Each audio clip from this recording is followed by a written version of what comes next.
जय बाबा। अवतार मेहर बाबा की जय। अवतार मेहर बाबा की जय। अवतार मेहर बाबा की जय। प्रियतम मेहर प्रभु, हमारे बीच में उपस्थित होकर के आप हम सभी को आपके दर्शन तथा सहवास का आनंद देकर हमारा मार्गदर्शन कीजिए, यही आपसे प्रार्थना। थैंक यू बाबा। जय बाबा।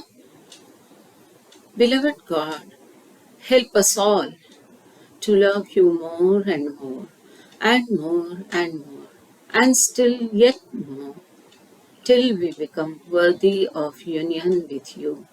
And help us all to hold fast to Baba's Daman till the very end. अवतार मेहर बाबा की जय। अवतार मेहर बाबा की जय। अवतार मेहर बाबा की जय। जय बाबा। सभी को प्रेम से जय बाबा। क्रिएशन एंड इट्स कॉजेस, ये किताब हम पढ़ रहे हैं और आज एक अत्यंत महत्वपूर्ण विषय इसमें हम देखने वाले हैं। कई लोगों को कई सारे आशंका मन में रहती है कि बाबा ने तो बताया और कुछ कर्मकांड के विरुद्ध बाबा थे और कोई ये सब पालन करने की जरूरत नहीं, ऐसा बाबा बार बार कह रहे हैं। ये पुराने बाबा प्रेमी सीनियर्स वो भी यही कह रहे हैं। तो व्हाट इज व्हाट, हम क्या करें? हमारा कुल ग्राम दैवत है, कुल दैवत है, उसका हम क्या करें? बरसों से पुरखों से पूजा होती आ रही है, उसका क्या करें? ऐसे कई सारे प्रश्न सबके मन में, जिसकी जैसी स्थिति हो उसके संबंध में उनके विचार और आशंका मन में होती है। और टिफिन लेक्चर में हमने ये भी देखा कि बाबा ने ये स्वयं कहा है कि यदि जैसा प्रेम ईश्वर से करना चाहिए, वास्तव में यदि ऐसा प्रेम सब करते तो हम यहाँ नहीं होते। वैसा प्रेम बहुत विरला कम लोग करते हैं।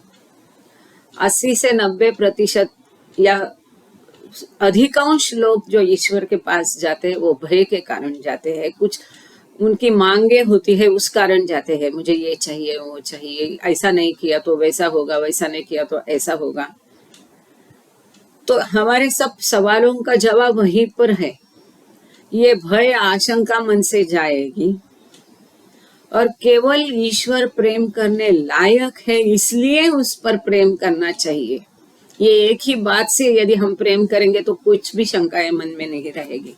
फिर भी यहाँ पर बाबा ने ये टीनेजर्स बच्चे थे, 10 से 14 साल के उम्र के छोटे बच्चों को बाबा ने ये जो समझाया है उसी से हम समझ लेंगे। हमको जो समझना है, बाबा ने एकदम प्रोफाउंड मैसेज है, ये लेक्चर है, बहुत महत्वपूर्ण है। सीधे सीधे स्पष्ट रूप से बाबा ने यहाँ संकेत दिए हैं, समझाया है कि उसको समझने के पश्चात अपने आप आपकी सारी शंकाओं का समाधान हो जाएगा। इसीलिए मैं बार बार मैसेज में भी डालती थी कि आज का बहुत महत्वपूर्ण लेक्चर है, कोई इसको चूके नहीं, ताकि इस लेक्चर के पश्चात कम पढ़ना हुआ तो भी चलेगा, पर लेक्चर खत्म होता है तो हम उसका चर्चा भी कर सकते हैं उसके ऊपर।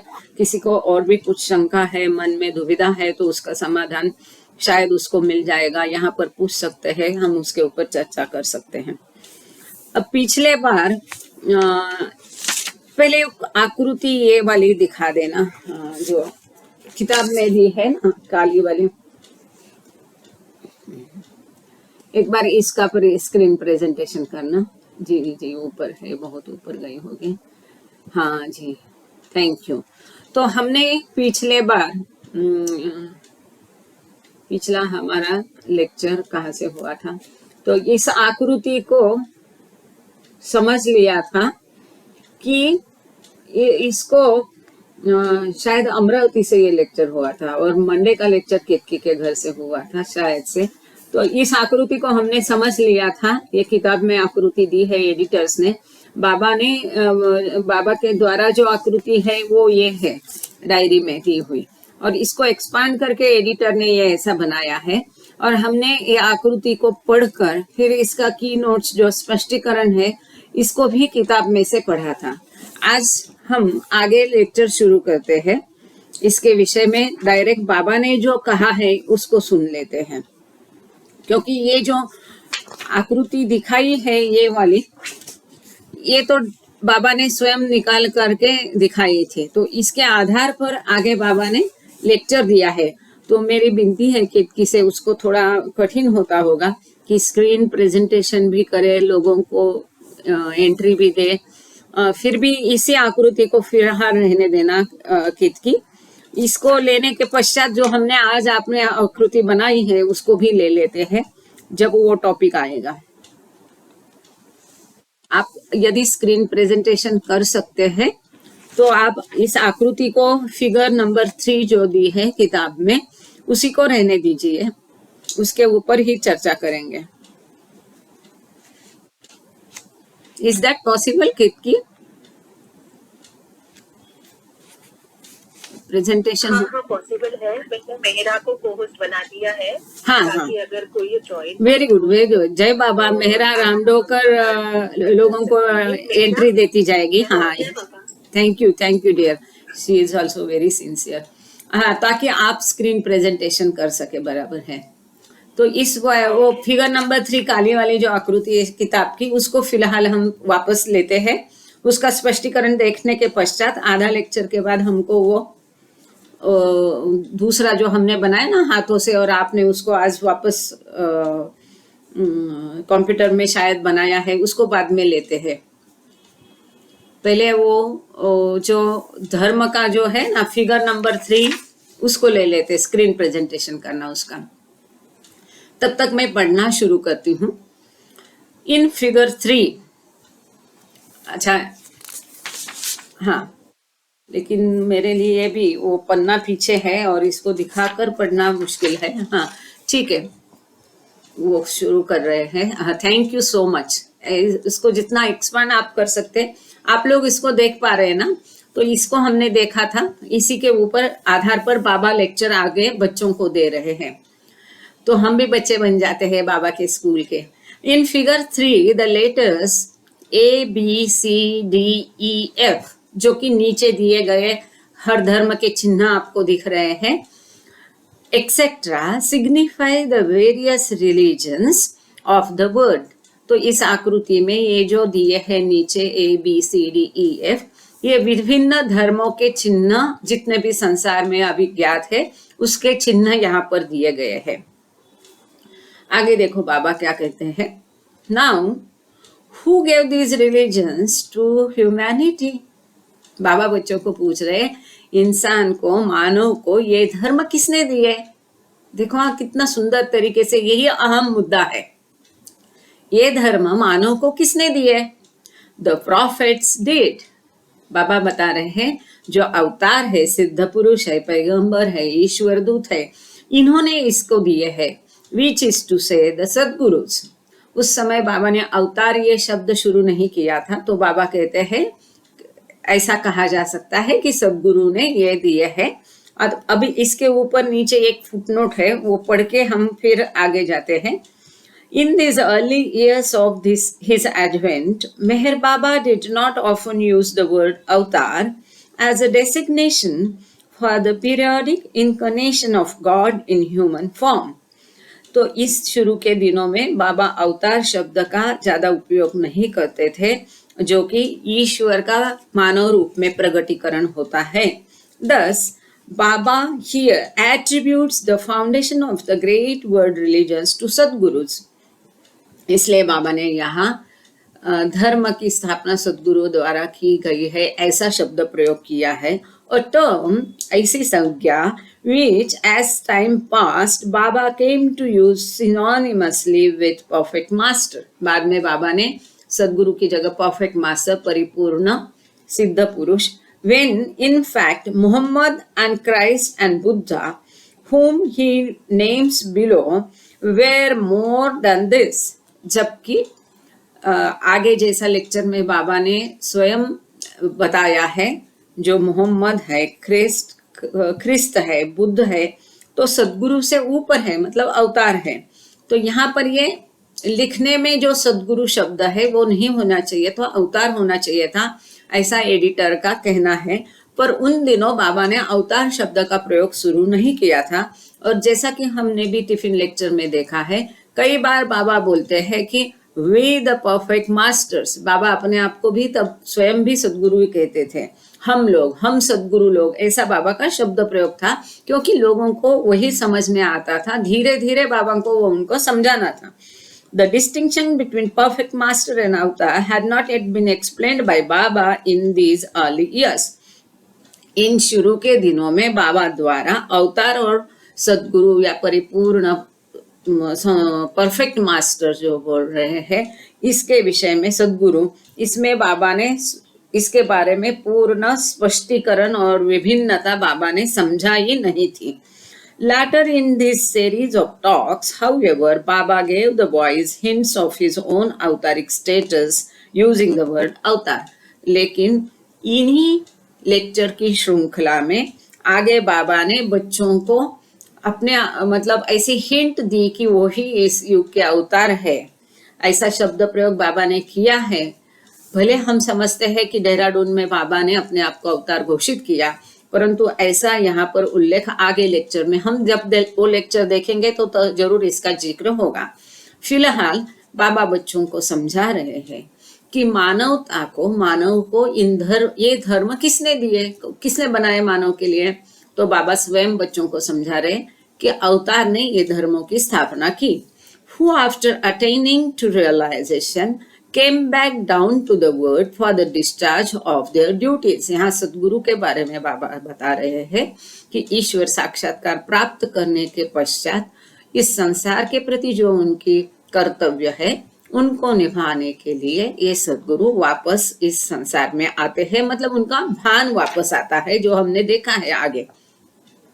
And what is the aim of their having descended thus, leaving the eternal bliss of their realized state? बाबा बच्चों को पूछ रहे वापस कि सद्गुरु को ईश्वर साक्षात्कार प्राप्त करने के पश्चात इतनी आनंदमय वो अवस्था होती है, तो इतनी आनंदमय अवस्था को छोड़ करके वो सद्गुरु वापस हमारे बीच में इस भूतल पर क्यों आते हैं?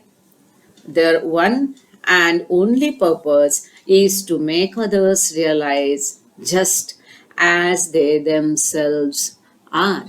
तो बाबा कहते हैं इस तरह इस भूतल पर वापस आने का सद्गुरु का एकमेव उद्देश्य यही होता है कि औरों को अपने जैसा ईश्वर साक्षात्कारी बनाए। इस एकमेव उद्देश्य से वो इस भूतल पर वापस उनका मानवीय देह में आते हैं, इस सृष्टि का और स्वयं का जो भान होता है वो वापस लाते हैं।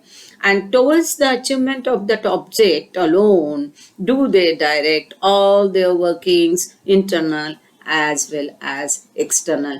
इस एकमेव उद्देश्य की प्राप्ति की सफलता के प्रति उनकी जो भी अंतर्गत और बाह्य सब कार्य प्रणाली होती है, कार्य होता है, उसी एकमेव उद्देश्य में होती है। किस उद्देश्य में? कि औरों को भी अपने जैसा ईश्वर साक्षात्कारी बनाए। इस एकमेव उद्देश्य से सद्गुरु इस भूतल पर आते हैं, अवतार इस भूतल पर आते हैं।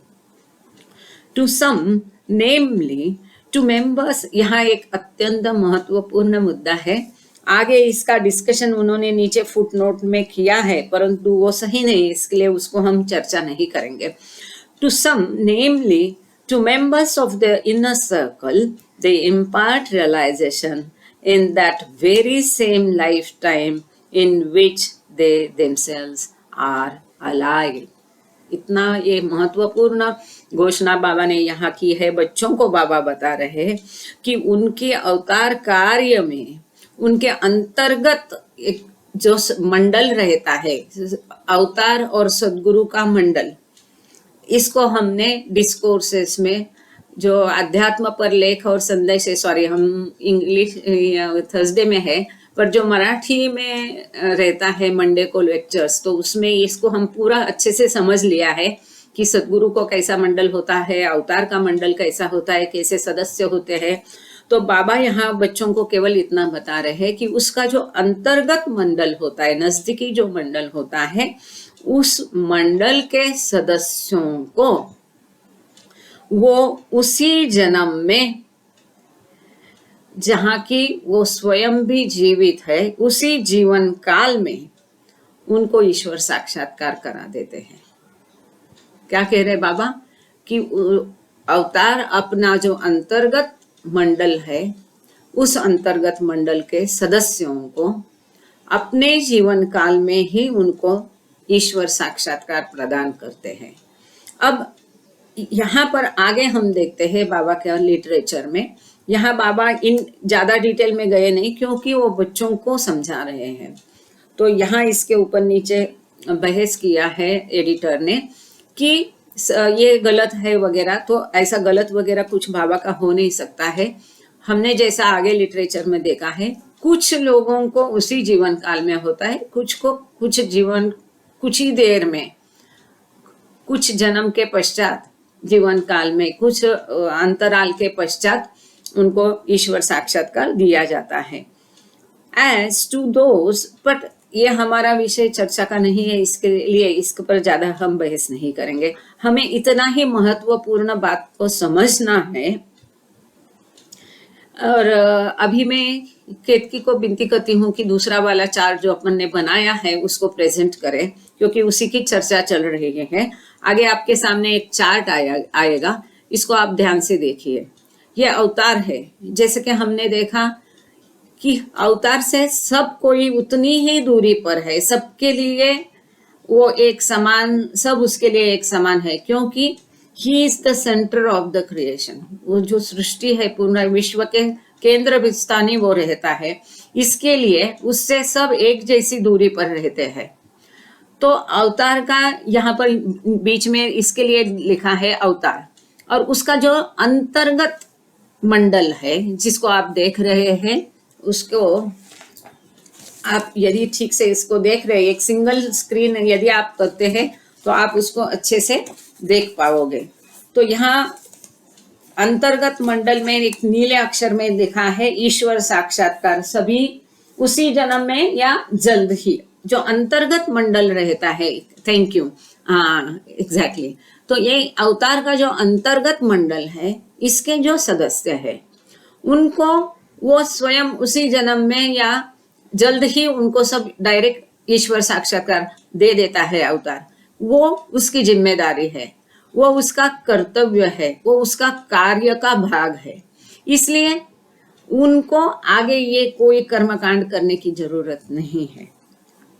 पूरा अब यहाँ नहीं बोलते, जैसा लेक्चर आगे चलता जाएगा तब बाकी अपने आप खुल जाएगा। आगे चलते हैं लेक्चर में। As to those others closer in their connection than the general public and the people of the world, that is those who may be called bhaktas and who have secured their place in the outer circle, these persons advance spiritually more than ordinary people do. अब देखो, हाँ, बाबा ने ऐसा ही नहीं बताया कि आपको कुछ करने की जरूरत नहीं। क्यों नहीं है, उसका ये जवाब यहाँ सुंदर तरीके से बाबा ने दिया है कि जो आम जनता है उनसे, आप जो दूसरा सर्कल देख रहे हैं, एक बाह्य मंडल है जो आउटर सर्कल होता है अवतार का, उसके सदस्य और उसके भक्त लोग, जैसे कि हम लोग हैं जो उसको फॉलो करते हैं, उसके कांटेक्ट में ऑलरेडी आ चुके हैं। तो ये जो लोग हैं, ये आम जनता से उनके और करीब होते हैं। एक हैव सिक्योर्ड देयर प्लेस, अपनी जगह एक निश्चित की है उन्होंने अपने अवतार के संबंध में। उनका अवतार से, देखो, closer in their connection than the general public, आम जनता से इनका अवतार से घनिष्ठ संबंध रहता है। संबंध ये अवतार के जरा और पास में आए हैं, अवतार के पास में आए हैं, अवतार से जिनका संबंध प्रस्थापित हो चुका है, ऐसे जो लोग हैं जो उसके बाह्य मंडल के हैं और भक्तजन है, ये डायरेक्ट अवतार के कांटेक्ट में है। In the word in general, these prophets and sadgurus give a general spiritual push which they bring to effect by laying down। अच्छा, तो यहाँ पर ये जो बाह्य सर्कल है, बाह्य सर्कल मंडल के सदस्य और भक्तजन, इनका क्या काम है? केवल अवतार जो आज्ञा ये देगा उसका पालन करना। उनका क्या धर्म है? अवतार की आज्ञाओं का पालन करना, यही उनका धर्म है। उनको बाकी धर्म की नीति नियम कर्मकांड से कोई लेना देना नहीं, उसकी जरूरत नहीं, क्योंकि धर्म और उसके नीति नियम किसने बनाए? अवतार ने बनाए हैं। वो किस लिए बनाए? कि आध्यात्मिक पथ पर चलने के लिए, प्रवेश द्वार तक लेके जाने के लिए वो बनाए नियम है। वो धर्म यह उद्देश्य नहीं है। उद्देश्य क्या है? ईश्वर से एक होना, ईश्वर साक्षात्कार प्राप्त करना। तो ये जो आम जनता है, आम जनता को एक आध्यात्म पथ पर आगे धकेलने के लिए, उनके लिए वो कायदे कानून बनाए हैं। उन कायदों का पालन करना, जो अवतार के अंतर्गत सदस्य है मंडल के, जो बाह्य मंडल के सदस्य है और जो अवतार के भक्त जन है, उनके लिए उन नीति नियमों का, इस कर्म कांड का पालन करना जरूरी नहीं है, क्योंकि उसका संबंध उनका सीधे अवतार से डायरेक्ट कनेक्शन है। यहाँ लिखा आप देख रहे हैं, घनिष्ठ संबंध है उसका अवतार के साथ। तो उनका जिम्मेदारी अवतार ने ऑलरेडी लिया है, और उनका जो मार्ग है उसके अंतर्गत सदस्य को तो तुरंत और कुछ जन्म में ही वो जीवन काल में, अपने जीवन काल में वो ईश्वर साक्षात्कार प्रदान करने वाला है। जब ईश्वर साक्षात्कार मिलने वाला है तो ये सब करने की क्या जरूरत है? इसी बात को आगे बाबा स्पष्ट करते हैं। To the world in general, these prophets and sadgurus give a general spiritual push, which they bring to effect by laying down certain rules and regulations which help the general populace to proceed as easily as possible towards the path and to enter into the stage of tariqat. अभी थोड़ी देर पहले जो आपने आकृति देखी जहां धर्म के चिन्ह है, उसको तरीक, उसके नीचे की स्टेप है। जो धर्म के चिन्ह है वो ये मतलब शरीयत, मतलब धर्म का नीति नियम, धर्म के सिद्धांत, और उसके आगे की स्टेज है बी। बी स्टेज किसके लिए है? तरीकत। तरीकत मतलब कि पथ जो है वो पथ, कौन सा पथ? आध्यात्मिक पथ। हाँ, थैंक यू केतकी, जो हाँ थैंक यू सो मच। ये जो नीचे ये है, ये सारे धर्म है, धर्म के सिद्धांत है। यहाँ कई सारे हैं, वो एक होके आगे एक हो जाते हैं, और आगे ये पॉइंट बी है। ये धर्म के सिद्धांतों का पालन करने से आप कहाँ तक जाते हैं? केवल आध्यात्मक पथ का जो प्रवेश द्वार है, वो केवल प्रवेश द्वार तक ही आपको लेके जाते हैं, उसके आगे नहीं। मतलब आध्यात्मिक पथ भी नहीं, केवल प्रवेश द्वार तक आपको छोड़ने आते हैं। जैसे बच्चों को उनके पेरेंट लेके जाते हैं ना स्कूल, एग्जाम या किसी के लिए, तो उनको गेट पर ही छोड़ना पड़ता है, अंदर वो नहीं जा सकते हैं। तो ईश्वर के दरबार में ये धर्म का कोई काम नहीं है, वहां उनकी कोई एंट्री नहीं है, कोई प्रवेश नहीं। ये समझ लो, जान लो, सीख लो। तो ये जो है तरीकत मतलब आगे पथ का प्रवेश द्वार है। तरीकत मतलब पथ। ये शरीयत आपको तरीकत तक लेके जाने का साधन है। किसके लिए? यह जो अवतार है वो आम जनता के लिए ऐसे नियम, ऐसे कायदे कानून बनाते हैं जितने संभवतः आसान हो उनके लिए, ऐसे कायदे कानून बनाते हैं। किस लिए? कि उनको एक जनरल सामान्य आध्यात्मिक धकेल देते हैं आगे, ताकि इन नीति नियमों का पालन करके कुछ तो आप आध्यात्म की ओर बढ़ो, ईश्वर की तरफ अपना मुंह मोड़ो। इसलिए ये धर्म के सिद्धांत अवतार बनाता है। किस लिए बनाता है? आम जनता के लिए। जैसे अभी आप पहला सर्कल देखा, सर्कल वाली आकृति देखी, उसमें जो सबसे बाह्य जो यहाँ पर देख सकते हैं, यदि आप देख सकते हैं तो जैसा ये यहाँ पर दिखाया है जी, ये थैंक यू। तो ये जो सबसे बाहर का पोर्शन है, ये जो है ये आम जनता है। है ना। ये आम जनता है, ये आम जनता के लिए ये अवतार, ये धर्म अधर्म के सिद्धांत बनाते हैं। एक आसान तरीका ईश्वर तक पहुंचने, ईश्वर तक नहीं, ईश्वर तक जो पहुंचने के लिए जो मार्ग जाता है आध्यात्मिक पथ, उस पथ के प्रवेश द्वार तक ले जाने के लिए ये धर्म के सिद्धांत आम जनता के लिए अवतार बनाता है। ये आम जनता है, परंतु ये जो है भक्तजन है, बाह्य सर मंडल के लोग हैं, अंतर्गत मंडल के लोग हैं, ये सब खास में आते हैं। आपको पता है ना, वो राजे महाराजों का रहता था आम दरबार और खास दरबार। तो ये जो बाह्य भक्तजन है अवतार के, बाह्य मंडल के सदस्य है, अंतर्गत मंडल के सदस्य है, ये सभी अवतार के खास जन है। इनका जिम्मेदारी उसने उठा लिया है। इनके अवतार के साथ घनिष्ठ संबंध है।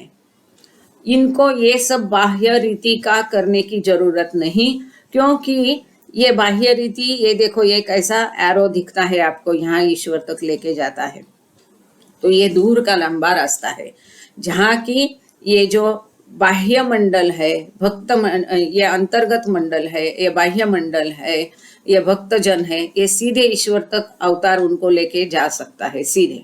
और ये रास्ता है लंबा रास्ता दूरी का, यहाँ तक काटना पड़ेगा उन आम जनता को। तो जो ईश्वर के अवतार के सीधे संपर्क में है, वो खास लोगों के लिए ये नीति नियम नहीं है, ये नीति नियम आम जनता के लिए है। इस बात को यदि हम समझ ले, ठूस ले हमारे दिमाग में, तो हमारे सारे शंकाओं का समाधान मिल जाएगा।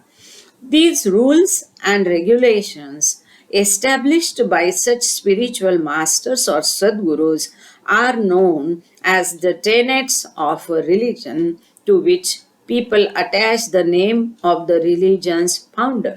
बाबा आगे कहते हैं, ये जो नीति नियम प्रस्थापित किए हैं ऐसे धार्मिक गुरुओं द्वारा, सद्गुरुओं द्वारा, अवतारों द्वारा, उनको धर्म के सिद्धांत कहलाया जाता है।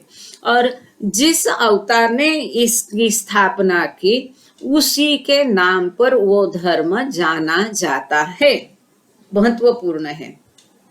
एज फॉर एग्जाम्पल द ज़ोरास्ट्रियन, मेरी विनती है 2 मिनट के लिए भी एब्सेंट नहीं होना मेंटली ग्रुप में से। और सिंपल है, समझने के लिए बहुत कठिन नहीं है, कोई बात नहीं है। फॉर एग्जाम्पल, बाबा आगे उदाहरण देते, the Zoroastrian religion named after the prophet known as Zoroaster, और the Christian religion named after Christ, the Mohammedan religion after Muhammad, and so forth. तो बाबा ने यहाँ बताया है, जो अवतार आता है वो अपने अंतर्गत मंडल के सदस्यों को तो तुरंत ईश्वर साक्षात्कार दे ही देता है, और बाह्य मंडल के सदस्य और भक्त लोग उसके घनिष्ठ संबंध में होते हैं। उनका धर्म एक ही होता है, आज्ञा पालन करना अवतार की। पर जो आम जनता है, जो उसके सीधे संपर्क में नहीं है, जिनको उसके बारे में पता नहीं है, उनके लिए वो एकदम आसान, ऐसे उनको जो जमेगे पचेगे उनके अनुरूप ऐसे नियम बना देता है, जिसको धर्म के सिद्धांत कहा जाता है। और जो अवतार ये सिद्धांत देता है, उसी का नाम उस धर्म को पड़ता है। जैसे कि ज़ोरास्ट्रियन जो है धर्म, ज़ोरास्ट्रियन धर्म, वो जो प्रोफेट अवतार ज़ोरास्टर था, उसके नाम से उसको जाना जाता है। अब क्राइस्ट ने जो सिद्धांत दिए, धर्म के सिद्धांत दिए, जो आम जनता के लिए जो नियम बनाए, उससे उस धर्म को क्रिश्चियन धर्म, क्रिश्चियन कहाँ से आया? क्राइस्ट ने दिया ये धर्म के सिद्धांत, इसीलिए उस धर्म को क्राइस्ट के नाम से जाना जाता है, क्रिश्चियन धर्म। मोहम्मद ने जो धर्म के सिद्धांत दिए, उसके नाम से वो मोहम्मद ने दिए, इसलिए मोहम्मद के नाम से मोमेडियन, मुहम्मदन कि वह मोमेडियन, उस धर्म का नाम पड़ा। इस प्रकार से जो अवतार ने वो सिद्धांत धर्म के दिए, उसके नाम से वो स्थापित करने वाला है, उसके नाम से वो धर्म का नाम पड़ा। इसी प्रकार ये चलता आ रहा है। आगे बाबा कहते हैं दिस पाथ और मार्ग इज कॉल्ड द शरीयत मार्ग। ये जो मार्ग उसने अवतार ने बनाया आम पब्लिक के लिए, यह महत्वपूर्ण बात है, आम और खास। तो ये आम जनता के लिए ये जो मार्ग बनाया है उसे ही शरीयत मार्ग कहलाया जाता है। ये जो शरीयत शब्द है ये सूफीज्म से है और ये बहुत सुंदर है, जिस तरह से बाबा ने यहाँ समझाया है बहुत सुंदर है ये। And it is meant for the masses. और ये जो मार्ग है शरीयत का मार्ग, धर्म के सिद्धांतों का मार्ग, यह आम जनता के लिए, सामान्य जनता के लिए है। And millions of the world, इस संसार के करोड़ों लोगों के लिए ये शरीयत का मार्ग है, धर्म का मार्ग है। It represents the first step towards advancement in the spiritual life. ये धर्म, उसके नीति नियम, उसके सिद्धांत, यह आध्यात्मिक जीवन में प्रगत होने के लिए पहला पायदान है। आप ही देखो उसका क्या महत्व है। आप सबको तो पता है कि ये जग भ्रम है, ये जीवन भ्रम है, नश्वर है, ईश्वर सत्य है। हमारा अंतिम उद्देश्य ईश्वर को पाना है। किसको मुक्ति चाहिए, किसको गॉड रियलाइजेशन चाहिए, अवतार क्या होता है, सदगुरु क्या होता है, ये सब तो आप जानते हैं। फिर पीछे जाने की जरूरत ही कहाँ है। मतलब प्रवेश द्वार तक तो हम पहुंच गए हैं, अब पीछे जाने की जरूरत है ऐसा आप लोगों को लगता है? मुझे तो नहीं लगता है कि पीछे जाने की कोई जरूरत हम में से किसी को भी है। हम प्रवेश द्वार तक पहुंच चुके हैं। या तो हम आम नहीं खास है, क्योंकि हम अवतार के सीधे संपर्क में है। और ये बाबा ने स्वयं कहा है कि अवतार के जीवन काल में उसके संपर्क में आना ये बहुत बड़ी बात। बाबा स्वयं क्यों कहते हैं? क्योंकि उनकी, आप मानो या ना मानो, वो उसकी जिम्मेदारी होती है कि उनका आध्यात्मिक विकास कैसे होगा। वो अपने आप हमारे आपके आगे की पुश्तों की भी वो केयर लेते हैं। जैसा कि वो एक घटना है कि प्लेटफॉर्म पे बाबा सोए हैं यात्रा के दौरान और एक चोर आके उनके अंदर घुस जाता है। तो डेफिनेटली अभी ये जन्म में वो चोर है, लेकिन चूंकि वो इतने सीधे संपर्क में आया है तो डेफिनेटली उसका भी कुछ ना कुछ कल्याण होगा, ऐसा मैं मानती हूँ। खैर, coming back to this lecture, कि शरीयत का मार्ग या धर्म के सिद्धांत का मार्ग एक केवल शुरुआत है, पहला पायदान है आध्यात्मिक प्रगति के लिए। वो आम लोगों के लिए है। Now, why have all the Sadgurus and prophets given different religions?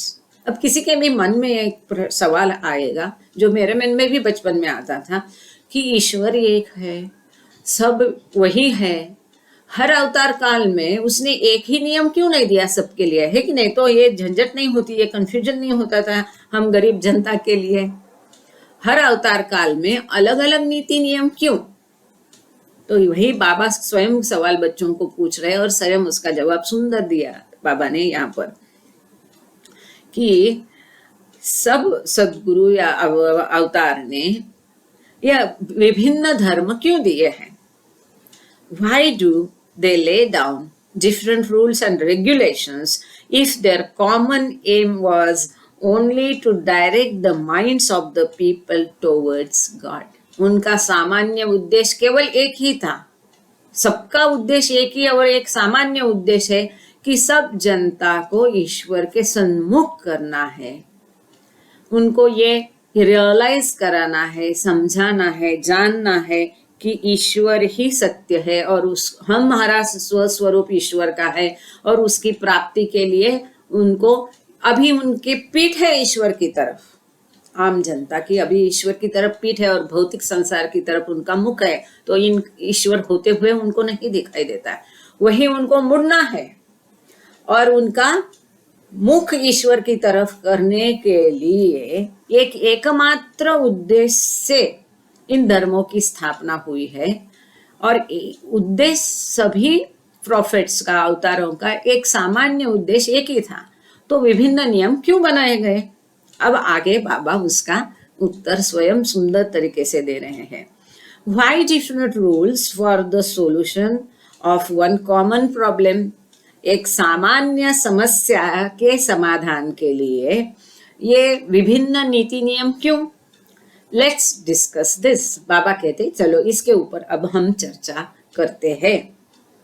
Suppose that Shri a Sadguru descends to the word plane to turn from worldliness those who have little or perhaps no connection with him from the past.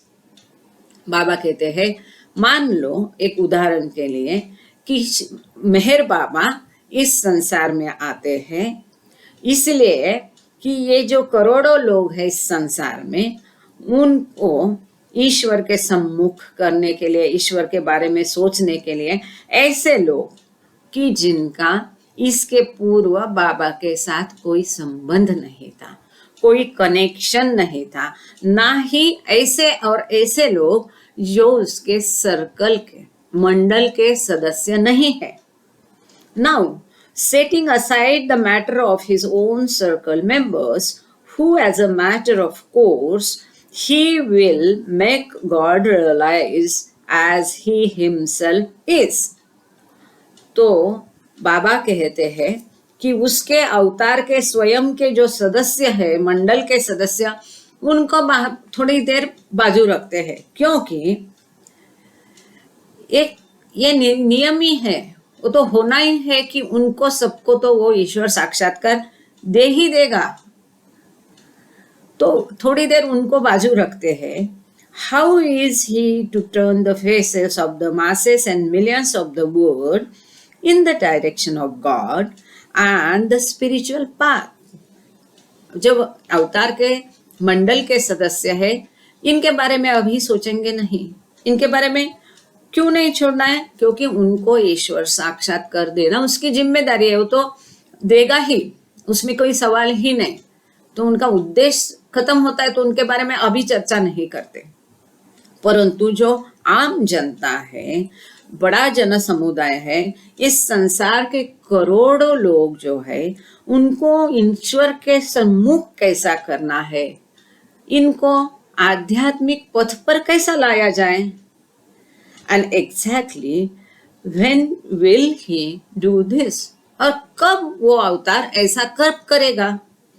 आगे बाबा कहते हैं to bring this to accomplishment, Shri will begin by making the certain points and factors in the environment, namely the time, place, mentality of the people, their inclinations and bend of mind and so forth, and after making careful note of all these conditions, he will think of some easiest and best way and will decide upon a particular doctrine, some keynote with which to guide the people, and he will proceed to preach the same. देखो कितना सुंदर बताया है बाबा ने। अब इसको पढ़ने के बाद कोई दुविधा मन में रहेगी नहीं कि एक सामान्य उद्देश्य के प्रति ये अवतार लोग विभिन्न नियम क्यों बनाते हैं। तो बाबा समझा रहे हैं कि मानो कि अभी मेहर बाबा इस संसार में आए हैं, फिर वो क्या करेंगे? उनके मंडल के सदस्यों को ईश्वर साक्षात्कार देना तो वो दे ही देंगे, तो उनको थोड़ी देर भूल जाओ। लेकिन जो आम जनता है, करोड़ों लोग इस संसार में है, उनको ईश्वर के सम्मुख करने के लिए, ईश्वर में उनको दिलचस्पी लाने के लिए, आध्यात्मिक पथ पर उनको लाने के लिए, उनको ये बताने के लिए कि ये शरीर केवल माध्यम है ईश्वर को पाने के लिए, ये उनको समझाने के लिए, उनको इस सृष्टि का, अपने शरीर, अपने जन्म का मूल हेतु समझाने के लिए वो क्या करेंगे? इस हेतु के प्रति इतना सारे करोड़ों लोग हैं, अब उनको कैसे ईश्वर के प्रति लाए? उनको सबको लाना भी तो अवतार का कार्य है। तो फिर अवतार क्या करेगा? वो एक नोट करेंगे, एक विभिन्न जो मुद्दे हैं उसके ऊपर वो ध्यान करेंगे, ध्यान देंगे, उनका अभ्यास करेंगे। जैसे कि ये किस समय की बात है, कैसा समय चल रहा है, कौन सी जगह है, इस समय के लोगों की मानसिकता कैसी है और इनका झुकाव किस तरफ, उनके मन का झुकाव किस तरफ है, किस तरह के उनके मन है, इत्यादि इत्यादि, ऐसी सब परिस्थितियों का जायजा ले करके उसको नोट डाउन करने के पश्चात, ध्यान से उसके ऊपर विचार करने के पश्चात वो क्या करेगा अवतार कि कोई एक एकदम आसान तरकीब, एकदम अति उत्तम अत्युत्तम मार्ग वो उनके लिए निश्चित करेगा, एक निश्चित वो मुख्य तत्व बनाएगा कि एक ऐसी चाबी बनाएगा कि जिसके आधार पर वो आम जनता का मार्गदर्शन करे और इस बात को उनके ऊपर बिंबित करे। क्या करेगा अवतार? वो समय को देख के, उस जगह को देखे, किस समय है, अब कलयुग है, लोगों की मानसिकता कैसी है, उनका झुकाव किस तरफ है, उनके पास समय है कि नहीं, उनकी कितनी भागा दौड़ी है, फिर ये यज्ञ याग तो अभी कर नहीं सकते हैं, वो गाय का काऊ डंग लाने से इनको जूझना पड़ेगा, तो चलो इनको प्रेम का मार्ग बना देते हैं, सीधा साधा, जिसमें कोई नहीं है, इनको प्रेम की साधना बता देते हैं।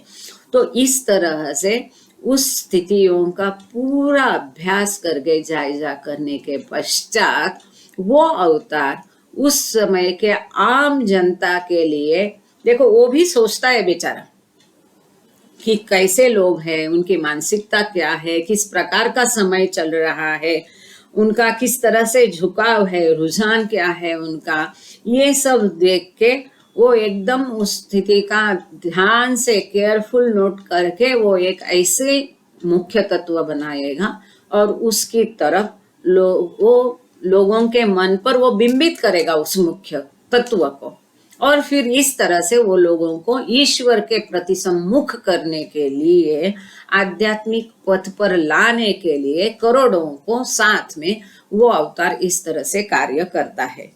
इन शॉर्ट, आगे बाबा बता रहे, this preaching of a particular doctrine at a particular time before a particular mass of people requires beforehand a close study and observation of the time, place, circumstances, mentality of the masses and so forth. As we have said, जैसा कि हमने देखा है कि ऐसा एक मुख्य तत्व, विशिष्ट तत्व उन लोगों के लिए, करोड़ों लोगों के लिए, पूरा जन समुदाय के लिए लाने के लिए उसको बिफोर हैंड, समय से पहले अभ्यास करना पड़ता है, नजदीक से उसका निरीक्षण करना पड़ता है कि कौन सी जगह है और क्या टाइम है, वो क्या समय है, कैसी परिस्थितियां है, ये जन समुदाय का मानसिकता कैसी है, इन सारी चीजों पर ध्यान देके फिर वो मुख्य तत्व उस समय के लोगों के लिए, वो आम जनता के लिए वो लाएगा, जैसे कि सेवा धर्म और प्रेम धर्म बाबा ने लाया, ऐसा हम कह सकते हैं। Every profit has done this, प्रत्येक अवतार काल में प्रत्येक अवतार ने ये किया, अपने समय का जायजा ले करके उसने एक तत्व बनाए, जैसे कि मोहम्मद ने बनाए कि 5 दफा नमाज पढ़ना है, मतलब किसी तरह से आपकी निजी जिंदगी जीते समय आप ईश्वर को याद करें, तो उस समय में वो सब साफ करना है और फिर प्रेयर करना है। या ज़ोरास्ट्रियन ने कस्ती का बनाया कि जैसे जैसे आप संस्कार एक्यूमुलेट करते जाते हैं वैसे वैसे दिन के 5 प्रहर में उसको झटकते जाना है, उसके प्रति सतर्क रहना है कि मैं कोई अधिक या खराब संस्कार इकट्ठे नहीं करूं। इस तरह से प्रत्येक अवतार काल में उसने उस परिस्थिति का जायजा लेकर के एक धर्म के सिद्धांत बनाया है। अब परिस्थितियां भिन्न थी, लोग भिन्न थे, समय भिन्न था, जगह भिन्न थी। मोमेडियन कहाँ था, क्राइस्ट मोहम्मद कहाँ था, क्राइस्ट कहाँ था, अहुरमज़द कहाँ था, जिस विभाग में वो थे, उस समय के लोग जैसे थे, उस लोगों के हिसाब से वैसे वैसे तत्व उस समय के अनुसार बनाए गए। और यही कारण है कि एक मुख्य उद्देश्य सबका है कि सबको ईश्वर के प्रति लेना आना है, ओढ़ना है, आध्यात्मिक पथ पर लाना है। तो सभी अवतार का उद्देश्य एक ही है, पर उनके विभिन्न धर्म या सिद्धांत इसके कारण है क्योंकि परिस्थितियां भिन्न है, लोग भिन्न है, लोगों की मानसिकता भिन्न है, और आम जनता के लिए बनाना है तो उनकी मानसिकता को ध्यान रखना पड़ेगा। पर जो मंडल के सदस्य है, उनके डायरेक्ट सीधे संपर्क में जो घनिष्ठ संबंध में लोग हैं, उनके लिए ये लागू नहीं है, क्योंकि उनको आगे बढ़ाना अवतार की जिम्मेदारी होती है। Muhammad, acha, every prophet has done this, and each has highlighted his own particular doctrine as he deemed best in view of the time, people and circumstances. हर अवतार काल में हर अवतार ने उस समय के हिसाब से, लोगों के हिसाब से, परिस्थितियों के अनुसार अपने स्वयं का एक कोई मुख्य तत्व एक बना के रखा, जैसा कि वो काल के अनुरूप सबसे बेस्ट होगा, सबसे अच्छा होगा। Muhammad, a realized Sadguru, when he came down to the earth plane, decreed certain rules and regulations for the people to follow as he judged best, such as would lead them to the path of the truth. जो बाबा कहते हैं, जो बाबा ने यहाँ सदगुरु कहा है, हम अवतार ही कहेंगे क्योंकि आगे तो बाबा ने समझाया है। तो जो मोहम्मद था अवतार, वो जब इस संसार में आया, इस धरती पे आया, तो उन लोगों के लिए जैसा कि उसने समझा कि इन लोगों के लिए ये सबसे अच्छा है, तो उस हिसाब से उसने कुछ नीति नियम बनाए जो कि इस संसार के लोगों को आध्यात्मिक पथ पर लेके आएंगे। So did Buddha in his time, वैसा ही बुद्धा ने अपने समय में किया, अहिंसा, क्योंकि उस समय में युद्ध बहुत होते थे। And so did they all, ऐसे ही हर किसी ने अपने काल में जिस परिस्थितियों में लोग रहते थे, उनके आधार पर जो उनके लिए सबसे आसान और बेस्ट है वही तत्व बनाए, और इस तरह से धर्म और उसके सिद्धांत बने गए। That path laid down and prescribed by each prophet for the general masses in his time is called the Shariat मार्ग। इस प्रकार से वह मार्ग जो कि उस समय के अवतार ने आम जनता के लिए प्रिस्क्राइब किया, जैसे कि डॉक्टर प्रिस्क्रिप्शन देता है ना, आम जनता के लिए जो उसने तत्व बना के रखे, उसको शरीयत का मार्ग कहा जाता है। It constitutes the first step by which one proceeds towards the tariqat. और ये शरीयत का मार्ग जो है, वो तरीकत मतलब पथ के प्रवेश तक पहुंचने के लिए पहला पायदान केवल है। वह आध्यात्मिक पथ नहीं है, वह अंतिम उद्देश्य नहीं है, यह हमको भली भांति जानना है। And dense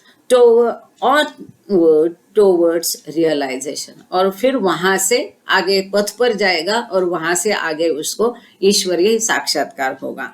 it must be noted that those immersed in the शरीयत मार्ग, विच इज टू से the general masses of humanity, ये जो बाहर का बड़ा सर्कल है जो अवतार से दूर है, it must be noted that those immersed in the शरीयत मार्ग, which is to say the general masses of humanity, are only playing with the outer cover of religion. ये ध्यान रखना चाहिए, बहुत महत्वपूर्ण है। ये हमें ध्यान रखना चाहिए कि ये जो आम जनता है जो कि शरीयत मार्ग का अवलंब करती है, धर्म के सिद्धांतों का पालन करती है, वो केवल धर्म का जो बाह्य कवर है उसके साथ ही खेल रहे हैं।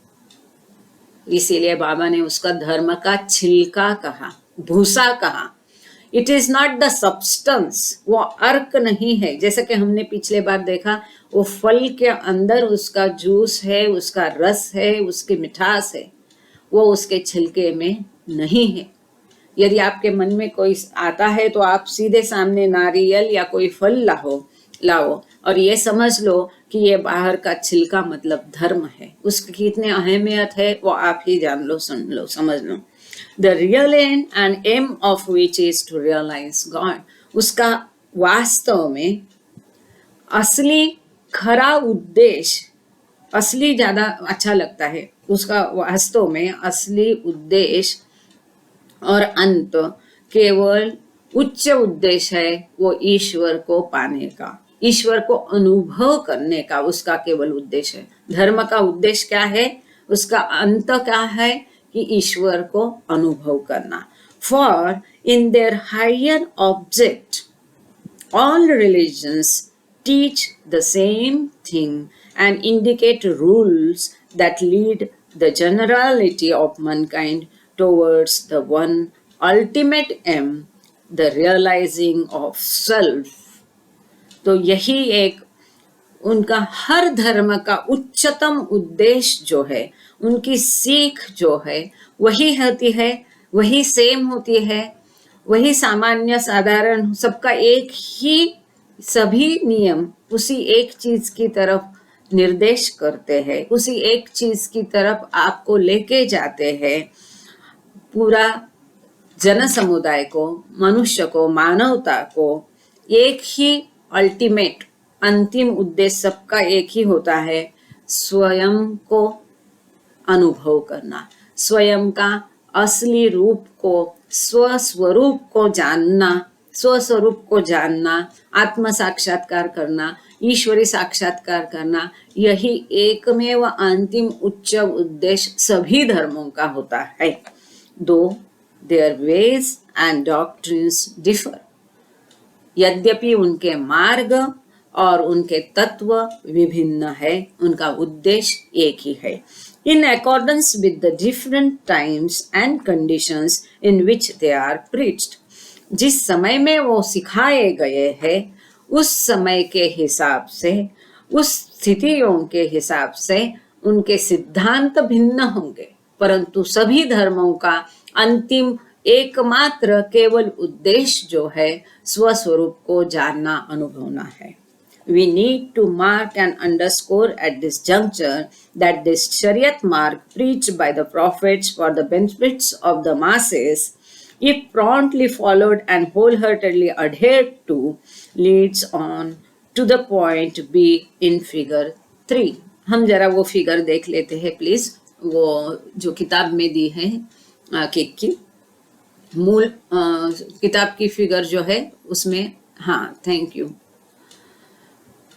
तो यहाँ ये कहते हैं we need to mark and underscore, हमें इस बात पर ध्यान देना पड़ेगा, जोर दे के कहना पड़ेगा कि शरीयत का जो मार्ग है, धर्म के सिद्धांतों का मार्ग जो है, जो अवतार ने सामान्य आम जनता के फायदे के लिए बनाया है, ये यदि पूरे हृदय से उसको फॉलो किया, उसका पालन किया और पूरे सभ्यता पूरे हृदय से यही उसका पालन किया, तो कितना भी आप उसका कड़ाई से पालन करो, आपको वो केवल एक ही पॉइंट, कुछ सीमा तक, कुछ ही दूर तक केवल आपको ले जाएगा, वो है पॉइंट बी। इस आकृति में दिया, आप देखिए ये सारे विभिन्न धर्म नीचे दिखते हैं, आगे जाके वो एक ही बनते हैं, लाइन एक ही है, आगे विभिन्नता नहीं है। तो यही बाबा यहाँ पर दिखाना चाहते हैं कि भले धर्म के सिद्धांत अलग होंगे, उनका उद्देश्य एक ही है और एक ही उद्देश्य की प्रति, और वो जो आध्यात्म मार्ग के प्रवेश द्वार तक ही केवल वो उसे लेके जाते हैं, उसके आगे नहीं लेके जाते हैं। उनका महत्व केवल पहले पायदान का महत्व है।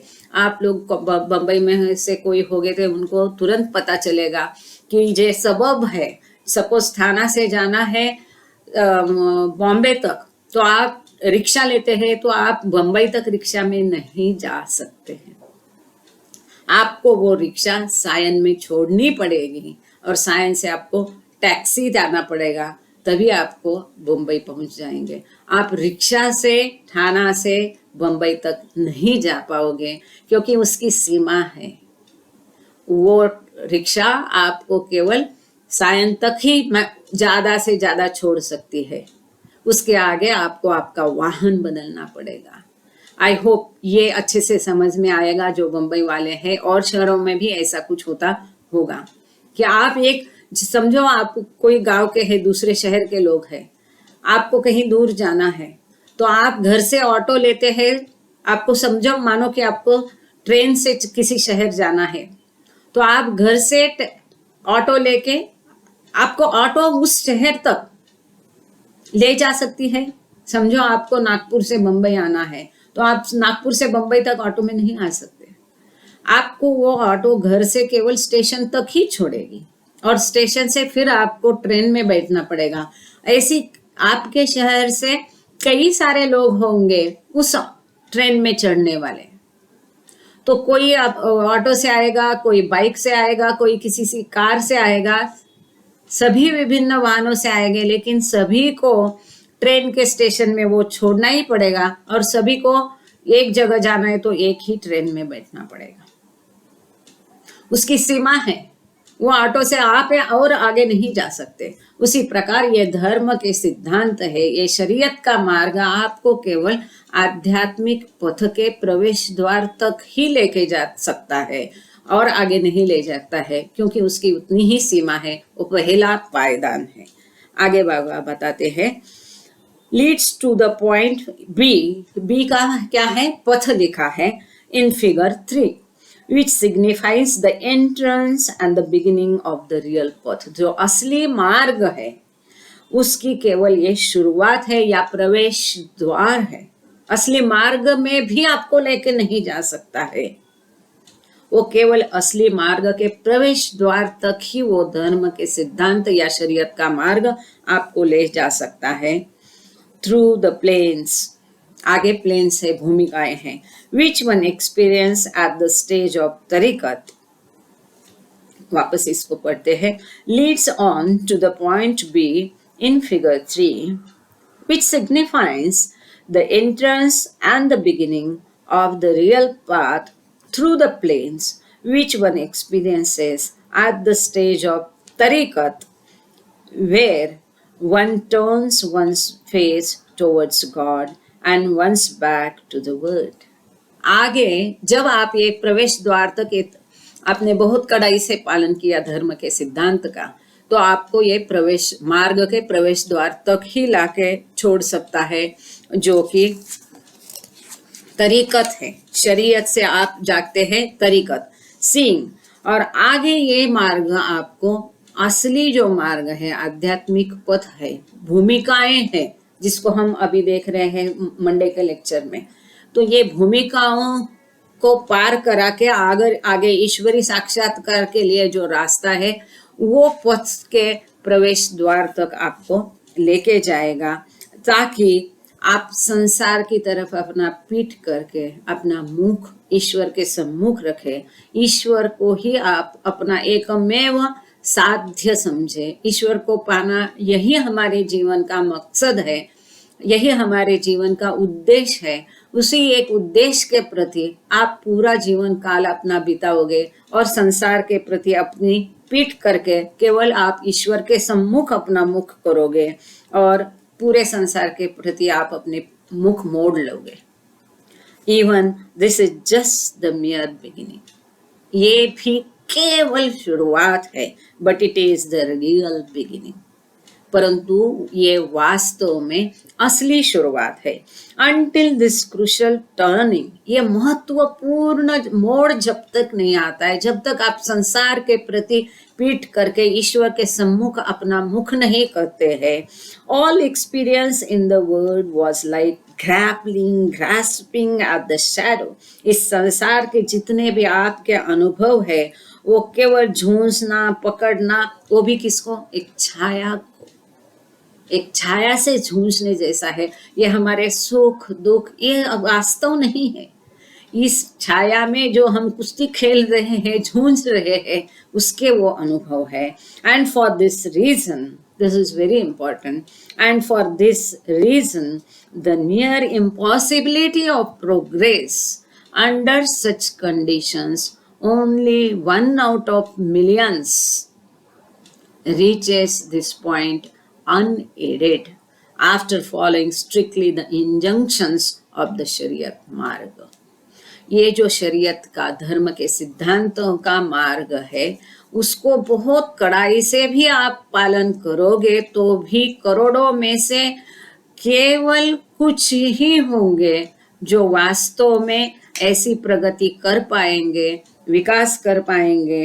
एंड वो अशक्य है, असंभव है किसी की मदद के बिना, मतलब गुरु की मदद के बिना वो असंभव है वहां तक पहुंचना। ये इसी कारण से ये आध्यात्मिक पथ पर जाने का ये पहला पायदान है। और इसके बावजूद इस पायदान पर जाने के पश्चात भी बाबा कहते हैं कि किसी की, मतलब गुरु की मदद के बिना आप स्वयं अपने आप जाने का, मतलब करोड़ों में से कोई ऐसे कम ही लोग होंगे कि वो असली शुरुआत, असली पथ पर जा पाएंगे, वो असली मार्ग के प्रवेश द्वार तक पहुंच जाएंगे। वो भी बहुत ही ध्यान से, पूरे दिल से, पूरे हृदय से उन सब सिद्धांतों का एकदम शिस्त से पालन करना पड़ेगा, जो कि कठिन भी रहते हैं। Now we come to the next stage. ये बहुत महत्वपूर्ण है कि ऐसी स्थिति में ये समझ आ देता है हमें कि इसका क्या महत्व है। कुछ भी महत्व नहीं है। और इसको किसको पालना है, जैसा कि वो दूसरी आकृति बताई, ये मासेस के लिए है, आम जनता के लिए है, जो प्रत्यक्ष अवतार के संबंध में है, उसके संपर्क में है, उसकी छत्र छाया में है, उनके लिए ये मार्ग का जरूरत नहीं है, क्योंकि अवतार खुद ही उनका मार्गदर्शन कर रहा है, करेगा। उनकी जिम्मेदारी उसने अपने ऊपर ली है। और ये धर्म के सिद्धांतों का पालन करके भी करोड़ों में से कोई गिने चुने होते हैं कि जो वास्तव में आध्यात्मिक पथ के प्रवेश द्वार तक पहुंच सकते हैं। Near impossibility of progress under such conditions, only 1 out of millions, 20 millions roughly stated, reaches this point unaided. किसी की सहायता बिना इस समय मुद्दे तक, इस मार्ग के प्रवेश द्वार तक पहुंचना कितना, मतलब ये धर्म के सिद्धांत कितने खोखले हैं, या छिलका जो बाबा ने उसे कहा है, उसका पालन करके आपको बहुत कुछ हासिल होगा, ऐसा नहीं है। यही कारण है कि बाबा बार बार बता रहे थे कि कर्म कांड के विरुद्ध बाबा क्यों थे, यह आपको अब समझ में आएगा, ऐसा मैं समझती हूँ। Now we come to the next stage. अब हम दूसरी स्टेज पे आएंगे, which pertains to those connected with a murshid or sadguru, or more particularly those of the outer circle, the bhaktas of a master. अब हम आगे वो गोल वाला आपका बनाया हुआ या दूसरा वाला कोई भी एक बार शो कर लीजिए, खेत कीजिए। तो अब हम बाबा कहते हैं दूसरे स्टेज पर। अब बाबा ने क्या कहा था कि एक ही सिद्धांत के, एक ही उद्देश्य के प्रति ये अलग अलग सिद्धांत क्यों है, इसका बाबा ने बताया कि उस समय के हिसाब है। ये पहला पायदान है, बताया। ये आम जनता के लिए है, बताया। अब बाबा जो इनर सर्कल, आउटर सर्कल और उनके भक्त है, उनके बारे में बाबा बता रहे हैं। तो हम दूसरा जो चार्ट है सर्कल वाला, उसको देखते हैं। कित कीजिए, वो दूसरा वाला चार्ट को प्रेजेंट करना। Now we come to the next stage which pertains to those connected with a murshid or sadguru. अब जो दूसरी स्टेज है, जो कि ये अवतार है, उसके संपर्क में जो अंतर्गत सर्कल है, बाह्य सर्कल है, उसके भक्त है, इनके संबंध में जो है, उसके विषय में जो सदगुरु के अवतार के सीधे संपर्क में है और मोर पर्टिकुलर खास करके those of the outer circle, जो कि बाह्य मंडल में है, इस अवतार के बाह्य मंडल में जो है, या और जो उसके भक्त है, ये जो मास्टर है, गुरु है, उसके जो भक्त जन है, ये देखो ये है भक्त जन है, ये बाह्य मंडल है। तो इनके बारे में अब हम चर्चा करते हैं, ऐसा बाबा कहते हैं। व्हाट इज देयर, बहुत महत्वपूर्ण है ये, आम जनता का देखा, अब हम खास जनता के लिए देख रहे हैं। व्हाट इज देयर रिलीजन, बाबा पूछते हैं कि जो अवतार के बाह्य संघ मंडल के सदस्य है, जो अवतार के भक्त है, उसके फॉलोअर्स है, उसके लवर्स है, उनका धर्म क्या है? One thing and one thing only, एक और एक ही चीज है, क्या है? To obey the order of the master, आपने अपने गुरु की दी गई आज्ञाओं का पालन करना। ये जो भक्त जन है, जय बाबा कितकी वो सर्कल वाला प्रेजेंट करिए ना, कुछ प्रॉब्लम है लगता है कितकी का, तो तब तक इसमें से देखते हैं। तो ये जो किया है, अच्छा किया है, ओके ठीक है, मुझे क्यों नहीं दिख रहा है पता नहीं, ठीक है। जो ये आउटर सर्कल है, जो बाह्य मंडल है अवतार का, और थोड़ा त्याला एरो करशीला, और ये जो भक्त जन है अवतार के, इनके बारे में चर्चा करते हैं। तो बाबा कहते हैं, अब ये हम आम जनता के लिए देखा धर्म का सिद्धांत, अब जो बाह्य अवतार के बाह्य मंडल के सदस्य और अवतार के भक्तजन है, जो उसके सीधे संपर्क में है, उनका धर्म क्या है?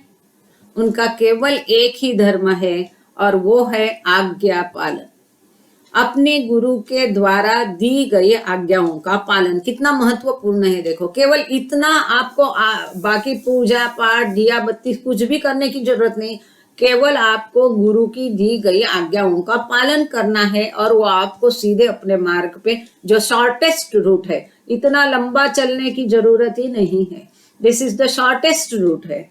तो आपको कहीं पहुंचना है तो आप क्या करते हैं? शॉर्टकट लेते हैं कि नहीं? तो उसको केवल गुरु की आज्ञाओं का पालन करना, इतना ही उसका धर्म है। हाफिज एक्सप्लेन्स दिस ब्यूटीफुली, जैसे कि हाफिज ने अपनी काव्य पंक्तियों में इसको दिया है सुंदरता से। बे में सजदे रंगीन कौन गरत, फिर ए मोघन गुयात के सालेक बिखा बरना बोवाद छे रह ओ रस्म ए मंजिल। हाँ, ये शायद हम इतना ठीक से उसको प्रोनाउंस नहीं कर पा रहे होंगे, वो भी और इंग्लिश में लिखा है, तो फिर इसका मतलब जान लेते हैं कि हाफिज क्या कहता है। Color your prayer cloth with wine if your Murshid tells you to do so, because he is not ignorant. He knows fully well about the winds and ways of the path. यहाँ पे हाफिज कहता है, यदि आपका गुरु कहता है कि wine में अपना प्रार्थना का कपड़ा डुबो के उसमें आप ये करो, तो भी आपको करना चाहिए, क्योंकि वो सब कुछ जानता है, कब और क्या, किस पथ पर। इसका अर्थ क्या है शायद हम लोग इजीली नहीं समझेंगे। आप लोगों को पता होगा कि मुस्लिम धर्म में दारू या शराब या वाइन ये निषिद्ध है, और धर्म में जब निषिद्ध वस्तु है, और यदि आपका गुरु कहता है कि वो निषिद्ध वस्तु में, मतलब वाइन में या तो शराब में, वो लोग नमाज पढ़ने के टाइम कपड़ा बांधते हैं सर पर और नीचे भी एक कपड़ा रखते हैं, तो ये जो प्रार्थना का उनका कपड़ा है, यदि आपका गुरु कहता है कि वो शराब में डुबाकर फिर बांधो, तो भी आपको करना चाहिए, क्योंकि वो गुरु जानता है कि पथ क्या है, कहाँ है, किस तरह से है, वो सब कुछ जानता है। इन शॉर्ट, संक्षेप में, गुरु की आज्ञा कितनी भी अटपटी आपको लगने दो, आपको उसका पालन करना चाहिए, क्योंकि वो आपके सारे जन्म देखता है, उसको पता है क्या करना चाहिए, क्या पवित्र है कि नहीं है, कि अपवित्र है, ये सब के परे वो होता है, उसके लिए कोई सिद्धांत नहीं होते हैं।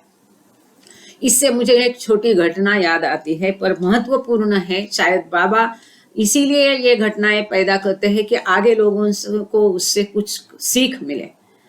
एकदम संक्षेप में बताऊंगी कि मेरे पिताजी भी आर बड़े पाथर्डी के, उनका ये शुरू में बाबा के पास आने के पहले वारकरी पंथ, तो एकादशी या शिवरात्रि कुछ उपवास करते थे। अब एक बार ये हुआ कि जब बाबा के पास वो आए और उनका उपवास था, महाशिवरात्रि या एकादशी कुछ उपवास था, महाशिवरात्रि शायद, और बाबा ने उनको प्रसाद के रूप में कुछ दिया खाने के लिए, और जो इजीली जो आमतया समझा जाता है कि उपवास में नहीं चलता है, ऐसी कोई चीज दी होगी, क्या चीज वो मुझे अभी याद नहीं, पता नहीं। तो जब बाबा ने प्रसाद दिया तो उन्होंने कुछ भी सोचा नहीं कि मेरा आज उपवास है, नहीं खाना चाहिए, बाद में रखता हूँ, बाद में खाऊंगा, नहीं।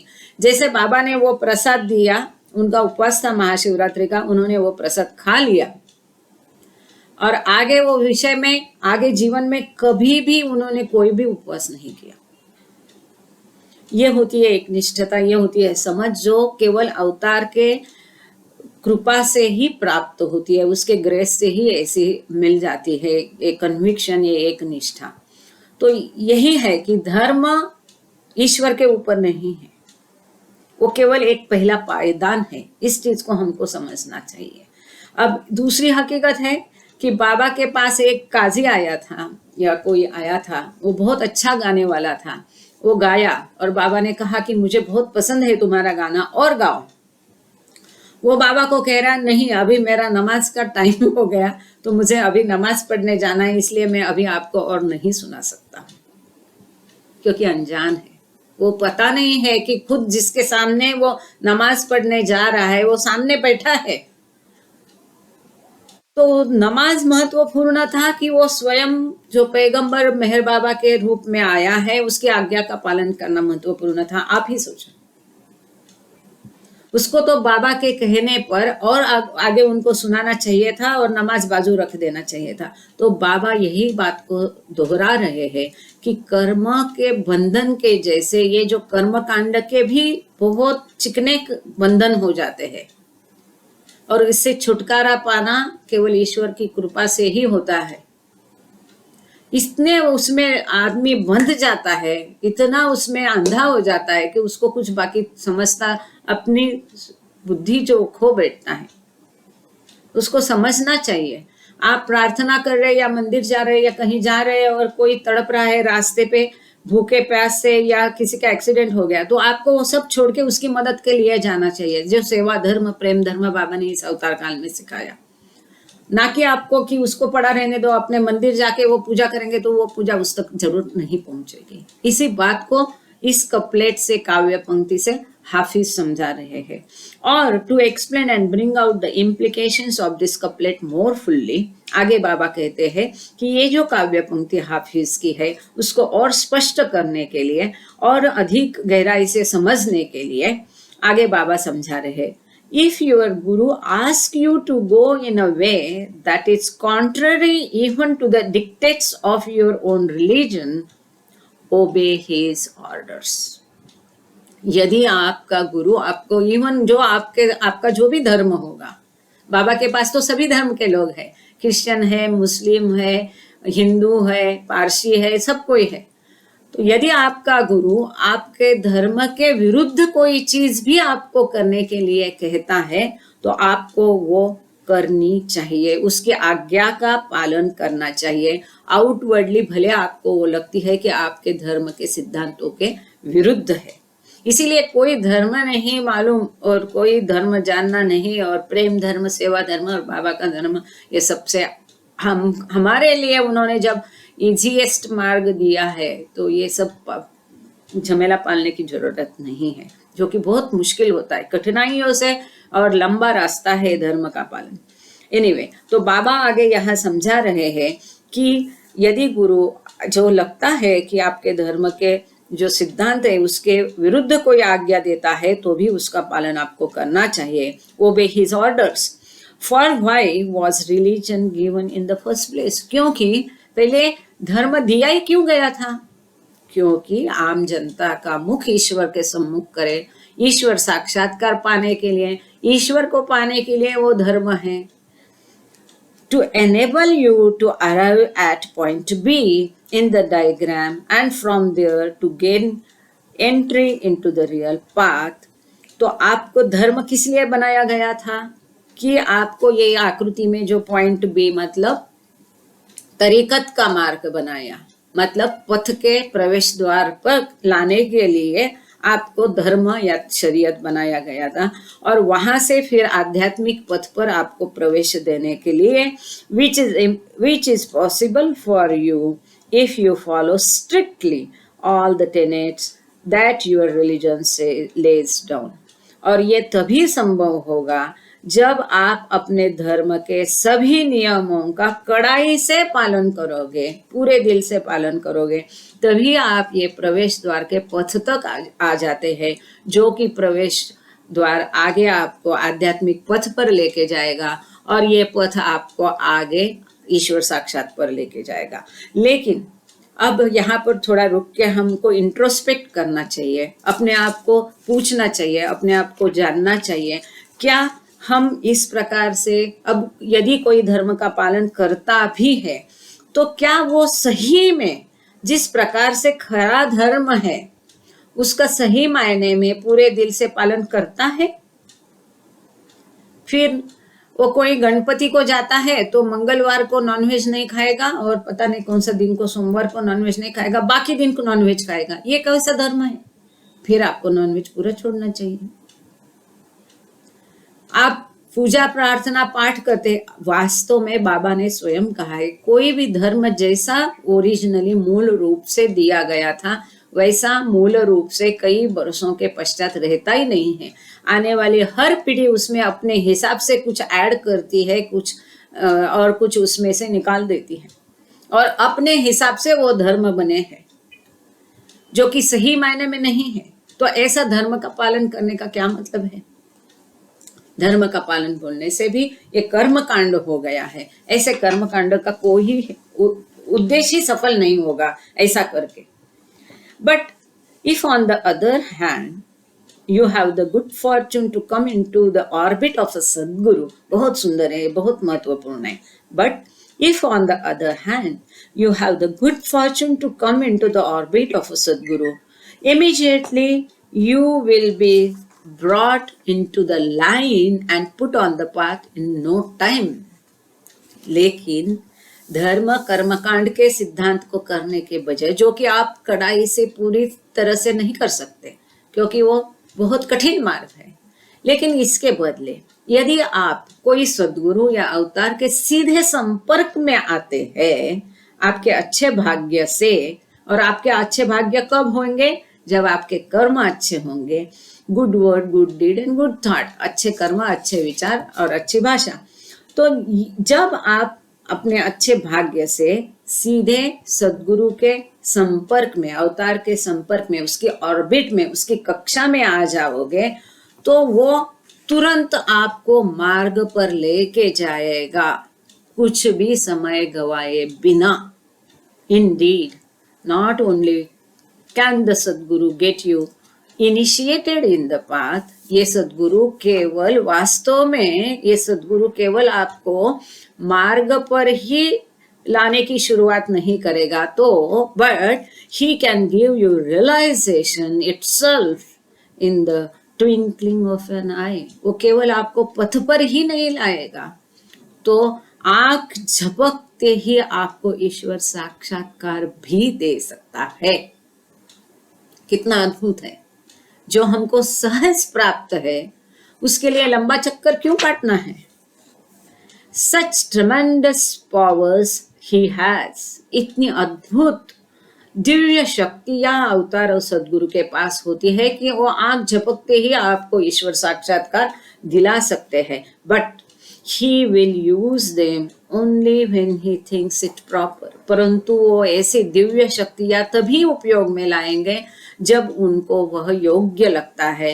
And only after testing the candidate through a course of orders hard trials, और वो जो कैंडिडेट है, सदस्य है, मेंबर है, उसको कई सारी कड़ी परीक्षाओं के पश्चात ही, उसको जांचने के पश्चात ही वो ऐसा कर सकता है। यहाँ तो हम क्या होता है, जरा सी मुसीबत आई तो घबरा जाते हैं तुरंत, है ना। वो डॉकिंस डायरी में दिया है कि कहाँ पर वो कारवार में गए और रास्ते में इतनी अनगिनत उनको समस्या ये आई, 5 कारें थी, बस थी, हर घड़ी कुछ ना कुछ, किसी का टायर ये हो गया, कुछ पत्थर पर धड़क गई, किसका टायर पंक्चर हो गया, किसका क्या हो गया, और वो सब चिड़चिड़ने लगे। तो बाबा ने बताया यही पॉइज है। अच्छी घड़ी में तो सब खुश रहते हैं, लेकिन कितनी भी दिक्कतों में भी आपको खुश रहना सीखना चाहिए। उन दिक्कतों को भी आपको आसानी से झेलना सीखना चाहिए। इसीलिए मैं दिक्कतें देता हूँ। तो ऐसी चाहे कड़क परीक्षाएं वो अपने सदस्य की, शिष्य की लेगा, उसके पश्चात ही वो खरा उतरेगा, तो वो उसको आंख झपकते ही वो ईश्वर साक्षात्कार करा दे सकता है। लेकिन हम सामान्य जनता, हम तुरंत घबरा जाते हैं थोड़ा भी ऊंच नीच से। इन अदर वर्ड्स, दूसरे शब्दों में, not only can he lead you to the point of admission, यह अवतार जो है आप यहाँ देख रहे सर्कल में, केतकी ने स्क्रीन दिखाया है, ऊपर ईश्वर साक्षात्कार का गोला है और ये एरो से छोटा सा मार्ग बनाया है। तो अवतार आपको ये डायरेक्ट सीधा ले जा सकता है ईश्वर साक्षात्कार के लिए। तो दूसरे शब्दों में, वो अवतार केवल आपको उस प्रवेश द्वार में प्रवेश लेने तक ही आपको मार्ग लेके जाएगा, ऐसा नहीं है केवल, but he can easily advance you through the various stages. वो विविध भूमिकाओं में से भी आपको आसानी से आगे लेके जाएगा। which he himself has seen, ऐसी भूमिकाएं जो उसने स्वयं में देखी है, जानी है, अनुभूति की है और पार की है। which he himself has seen, known, realized and crossed. ऐसी भूमिकाओं से भी आपको केवल वो प्रवेश द्वार पर ही छोड़ेगा, आपको ऐसा नहीं, केवल पथ पर ही लेके जाएगा, उसमें आपको अंदर प्रवेश करा देगा, ऐसा नहीं। तो सारी भूमिकाओं में से भी आपको वो पार करा कर लेके जाएगा, जैसा उसने स्वयं ने किया है। It is for this reason that the Nightingale of Shiraz sings such glorious tributes to the Murshid who can do such wondrous things. इसी कारण से बाबा बच्चों को कह रहे, देखो, इसी कारण से नाइटिंगेल ऑफ शिराज जो है वो अपने मुर्शिद के लिए, गुरु के लिए इतनी अद्भुत, तेजपूर्ण, ग्लोरियस ऐसे वो मान दे रहा है, ऐसी अद्भुत चीजों के लिए जो कि नीचे दिया है। हाफिज तो बोरो बंदेगत ए पिर ए मोघन कौन बरदामन ईयू दस्त जन ओ आज हमें बेकसल। ओ हाफिज, go and worship your master. Get a hold of his skirt with your hand. Sever all your connections. Give up everything. अरे हाफिज, जा और अपने गुरु की पूजा कर, और कोई दूसरी पूजा करने की तो हमको जरूरत नहीं। उसका दामन अपने दोनों हाथ से पकड़े रहो, पूरे बाकी संबंध इस दुनिया और बाकी सब कुछ को छोड़ दे और केवल अपने गुरु के दामन को दोनों हाथों से कस के पकड़ो और केवल उसकी पूजा करो। Ultimately, the same is true even for those who have no guru and who proceed on the path alone without one. वो जो कि एक मार्ग पथ अकेले चल रहे हैं, जिनका कोई गुरु नहीं है, उनके लिए भी वैसा ही ये, उनके लिए भी यही सच है। They may succeed in turning their faces to God. वो अकेले जा रहे हैं, उनका गुरु नहीं है, तो संसार की तरफ मुख मोड़ के, संसार की तरफ पीठ करके ईश्वर की तरफ वो रुझाव तो उनका आएगा, ईश्वर की तरफ वो मुख तो करेंगे, पर उसको युगों लग जाएंगे। For ages and ages when they turn an opportunity come. जब तक उनको सुअवसर आएगा, उनका समय आएगा, उनका नंबर आएगा, उसके लिए युगों बीत जाएंगे, जब आप अकेले मार्ग पर बिना गुरु की सहायता चल रहे हो।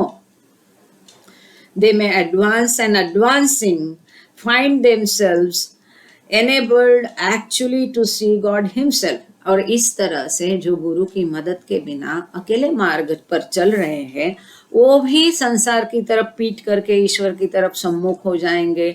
युगों बीत जाएंगे, जब उनका नंबर आएगा और उनका सुअवसर आएगा वो प्रगट होते जाएंगे, परंतु इतना करके भी वो केवल ईश्वर को देख मात्र पाएंगे, ईश्वर को अनुभव नहीं कर पाएंगे। मतलब छठवीं भूमिका तक ही उनका प्रवास हो सकता है। छठवीं भूमिका वो है कि जहां आप ईश्वर को सम्मुख देख रहे हैं। This is the most they can achieve in their own on their own.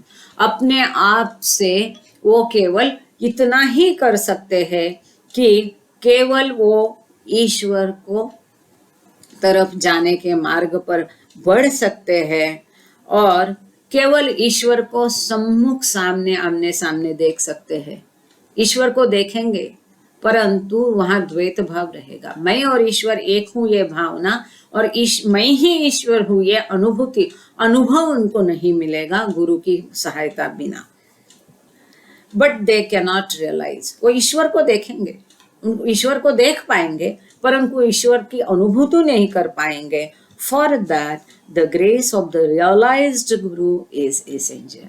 जब आपको गुरु की ईश्वर की अनुभूति करना है, ईश्वर को अनुभव करना है, तो उसके लिए आपको गुरु चाहिए, ऐसा गुरु को जो स्वयं ईश्वर साक्षात्कारी हो, मतलब सद्गुरु हो।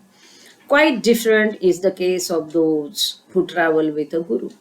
इसके अगेंस्ट, इसके विपरीत जो गुरु के साथ में, गुरु की सहायता से, गुरु के मार्गदर्शन पे ये यात्रा कर रहे हैं, उनकी स्थिति भिन्न होती है। He can give them realization however and whenever he likes। जब आप सद्गुरु की सहायता से अपना प्रवास कर रहे हैं तो वो आपको तुरंत ईश्वर साक्षात्कार कभी भी दे सकता है और जैसा भी दे सकता है जब वो चाहेगा, जब उसकी मर्जी हो। बाय स्टेजेस ग्रेजुअली और all at once in a moment.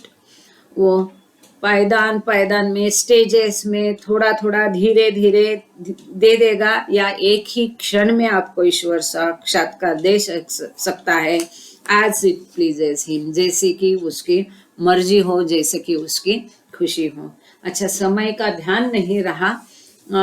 Thank you Baba, thank you all. आप ग्रुप छोड़ना नहीं। अब आगे हम थोड़े सवाल जवाब आज ले लेंगे कि किसको ये जो यहाँ आगे और भी लेक्चर है, लेकिन उसके पहले आगे भी उतना ही दिलचस्प है। somehow I couldn't cover it, पर इसके पहले आपका सबका मैं धन्यवाद करना चाहूंगी। बाबा के बहुत धन्यवाद, केतकी तो लाखों धन्यवाद। Thank you all. परंतु अभी आपको किसी को कुछ पूछना है, चर्चा करना है, तो हम उसके लिए सेशन ओपन करते हैं। लेकिन मैं रिकॉर्डिंग यहाँ स्टॉप करती है। अवतार मेहर बाबा की जय। थैंक यू बाबा, जय बाबा।